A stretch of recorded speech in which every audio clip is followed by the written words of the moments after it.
तो झारखंड के रामगढ़ से बड़ी खबर सामने आ रही है, जहां भीषण सड़क हादसा हुआ है। कोयले से लदे ट्रक ने सवारी गाड़ी को टक्कर मारी। इस वक्त की बड़ी खबर झारखंड के रामगढ़ जिले से सामने आ रही है, जहां भीषण सड़क हादसे में कोयले से लदे ट्रक ने सवारी गाड़ी को जोरदार टक्कर मारी है और इस हादसे में 7 लोगों की दर्दनाक मौत हो चुकी है। इस वक्त की बड़ी खबर सामने आ रही है झारखंड के रामगढ़ से। इस हादसे में कुल 7 लोगों की मौत हो चुकी है। रजरप्पा थाना क्षेत्र के रामगढ़ बोकारो NH 23 पर यह हादसा हुआ है। इस वक्त की बड़ी खबर सामने आई। तस्वीरें हम आपको साफ तौर पर टीवी स्क्रीन पर दिखा रहे हैं। भीषण सड़क हादसे में 7 लोगों की मौत हुई है। कोयले से लदे ट्रक ने सवारी गाड़ी को टक्कर मारी है और इस हादसे में कुल 7 लोगों की मौत हो चुकी है। भीषण सड़क हादसा झारखंड के रामगढ़ से सीधी तस्वीर हम आपको दिखा रहे हैं। ट्रक ने सवारी गाड़ी को टक्कर मारी और इस हादसे में कुल 7 लोगों की मौत हो चुकी है। झारखंड के रामगढ़ जिले में भीषण सड़क हादसा हुआ है। कोयले से लदे ट्रक ने सवारी गाड़ी में जोरदार टक्कर मारी और इस हादसे में कुल 7 लोगों की मौत हुई है। रजरप्पा थाना क्षेत्र के रामगढ़ बोकारो NH 23 पर यह हादसा हुआ है। अभी 7 लोग हैं वो सदर अस्पताल में और एक को रेफर किया गया है, एक घायल है उनको।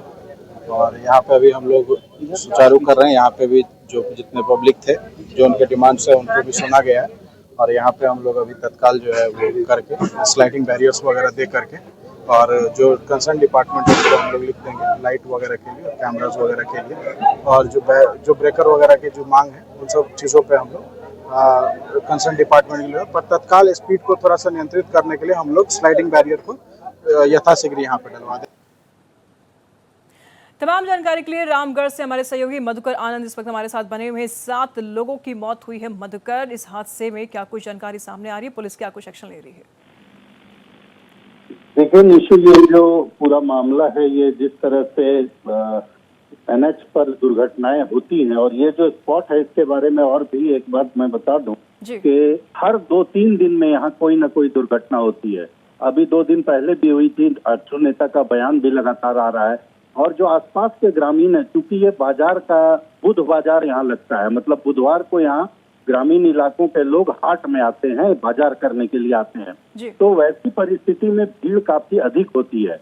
ऐसे हालात में जिस तरह से वहाँ स्पीड ब्रेकर होना चाहिए या वहाँ लाइट की व्यवस्था होनी चाहिए या फिर स्पीड कंट्रोल करने का सिस्टम NH का जो होता है वो होना चाहिए, ये तमाम चीजें नहीं है, जिसके कारण गाहे बगाहे इस तरह की घटनाएं होती रहती है। और जिन 7 लोगों की मौत हुई है वो ताशा पार्टी के लोग थे। जो मुहर्रम में ताशा पार्टी चलता है, जो बैंड बजाए जाते हैं, तो वो बैंड पार्टी के लोग थे। पास के ही एक गांव से 4 अन्य अपने साथियों को लेकर के ये लोग लौट रहे थे और मुहर्रम में आज जुलूस के लिए उन लोगों को जाना था। तो एक तरह से देखा जाए तो मुहर्रम जैसा पर्व मातम पहले से था और इस घटना ने उन परिवारों में और मातम फैला दिया है। लेकिन जिस तरह से कल ग्रामीणों का आक्रोश था, उसके बाद फिर प्रशासन के बयान से भी साफ तौर पर जाहिर हो रहा है कि प्रशासन भी इस बात को लेकर के चिंतित है। ग्रामीणों के आक्रोश को लेकर के तमाम चीजों का अंदाजा प्रशासन को है और इसीलिए SDPO ने साफ तौर पर कहा है कि जो भी यहाँ पर उचित सुरक्षा की व्यवस्था होगी, खास करके जो यात्री, जो सड़क पर रहने वाले लोग हैं या सड़क से गुजरने वाले लोग हैं, उन लोगों के लिए तमाम सुविधाएं जो है वो संबंधित विभाग को जल्द से जल्द लिखी जाएगी। ये तो हुई सरकारी और विभागीय बात। लेकिन जिस तरह से जो आम लोगों की कठिनाई NH पर हो रही है, क्योंकि NH का कई जगहों पर रास्ता जो है वो ग्रामीण इलाकों से होकर गुजरता है और खास करके झारखंड बिहार जैसे इलाके में ग्रामीण इलाकों में साप्ताहिक बाजार का प्रचलन बहुत है, जिसमें बहुत ज्यादा भीड़ होती है।